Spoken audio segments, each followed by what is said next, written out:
നിരവധി ക്രിമിനൽ കേസുകളുള്ള BJP councillor R സുഗതനെതിരെ കാപ്പ ചുമത്തിയിരുന്നു. ഇയാൾ സമൂഹത്തിന് ഭീഷണിയാണെന്ന് കലക്ടറുടെ ഉത്തരവിൽ പറയുന്നുമുണ്ട്. സുഗതനെതിരെ 8 വർഷത്തിനിടെ 7 കേസുകളുണ്ടായിരുന്നു. ഇയാൾ കൗൺസിലറായ ശേഷവും വധശ്രമം ഉൾപ്പെടെ കേസുകളുണ്ട്. 2012 മുതൽ റൌഡി ലിസ്റ്റിലുള്ള ആളുമാണ് കൗൺസിലറായിരുന്ന സുഗതൻ. ഈ സുഗതനെ അറസ്റ്റ് ചെയ്യുമ്പോൾ ആകാശത്തേക്ക് വെടിയുതിർക്കേണ്ടി വന്നത് പോലീസിനെ ആക്രമിക്കാൻ തുടങ്ങിയതിന് പിന്നാലെയാണെന്ന് പോലീസ് പറയുന്നു. പോലീസിനെതിരെ ഇയാൾ തട്ടിക്കയറുന്ന ദൃശ്യങ്ങളും പുറത്തു വന്നിരുന്നു. പോലീസ് നടപടിയിൽ അസ്വാഭാവികത ഇല്ലെന്നാണ് ആഭ്യന്തരമന്ത്രി രമേശ് ചെന്നിത്തലയും പറയുന്നത്.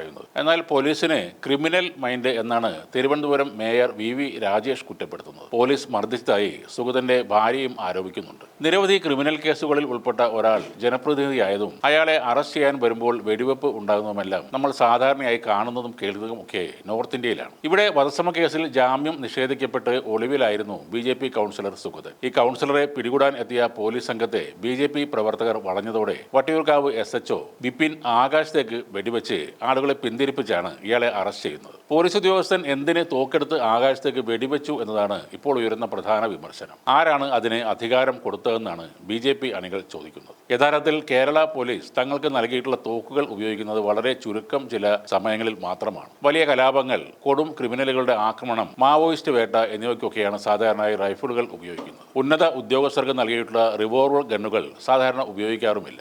ഡ്യൂട്ടി ചെയ്യുമ്പോൾ സ്വന്തം ജീവന് ഭീഷണി ഉണ്ടെങ്കിലോ മറ്റുള്ളവർക്ക് അപായം സംഭവിക്കും എന്ന സാഹചര്യം ഉണ്ടെങ്കിലോ മാത്രമേ റിവോൾവർ ഉപയോഗിക്കാൻ അനുവാദമുള്ളൂ. അതിനൊക്കെ പോലീസ് മാനുവലിൽ നിബന്ധനകൾ കൃത്യമായി എഴുതിയിട്ടുണ്ട്. അതനുസരിച്ച് വേണം തോക്ക് പോലീസുകാർ ഉപയോഗിക്കേണ്ടത്. തിരുവനന്തപുരം വട്ടിയൂർക്കാവിൽ SHO റിവോൾവർ ഉപയോഗിച്ചാണ് ആകാശത്തേക്ക് ഒരു റൗണ്ട് വെടിവെച്ചത്. അറസ്റ്റ് ചെയ്യാൻ പോലീസ് എത്തിയപ്പോൾ അവിടെ സംഘർഷമുണ്ടായതോടെ പോലീസുകാർക്ക് പരിക്കു പറ്റുകയും ചെയ്തു. അതിനെ തുടർന്നാണ് വെടിയുതിർത്തത്. പോലീസിന് ആത്മരക്ഷയ്ക്കോ മറ്റുള്ളവരുടെ ജീവനോ സ്വത്തിനോ ഗുരുതരമായ അപായം ഉണ്ടാക്കുന്ന അക്രമികളെ തടയാനോ ഗുരുതരമായ കുറ്റകൃത്യങ്ങളിൽ ഏർപ്പെട്ടിരിക്കുന്ന പ്രതികളെ കീഴടക്കാനോ ഔദ്യോഗികമായി റിവോൾവർ അല്ലെങ്കിൽ പിസ്റ്റൾ ഉപയോഗിക്കാൻ അനുവാദമുണ്ട്. പോലീസുകാരന്റെയോ മറ്റ് നിരപരാധികളുടെയോ ജീവന് നേരിട്ട് ഭീഷണി ഉണ്ടാകുന്ന സാഹചര്യങ്ങളിലും കൊലപാതകം, തട്ടിക്കൊണ്ടുപോകൽ, ബലാത്സംഗം പോലുള്ള ക്രൂരമായ കുറ്റകൃത്യങ്ങൾ നടത്തുന്നവരെ പിന്തിരിപ്പിക്കാനും മാരകമായ ആയുധങ്ങളുമായി പോലീസിനെ ആക്രമിക്കാൻ ശ്രമിക്കുന്ന അല്ലെങ്കിൽ അറസ്റ്റിൽ നിന്ന് രക്ഷപ്പെടാൻ ശ്രമിക്കുന്ന പിടികിട്ടാപ്പുള്ളികളെ കീഴടക്കാനും ഈ തോക്ക് ഉപയോഗിക്കാവുന്നതാണ്. അതായത് നിയമപരമായ അധികാരം ഉപയോഗിച്ച് ജനങ്ങളുടെ ജീവൻ സംരക്ഷിക്കാൻ വേണ്ടി മാത്രമാണ് ഇത് പ്രയോഗിക്കുന്നത്. ഒരാളെ കൊല്ലാൻ മാത്രമല്ല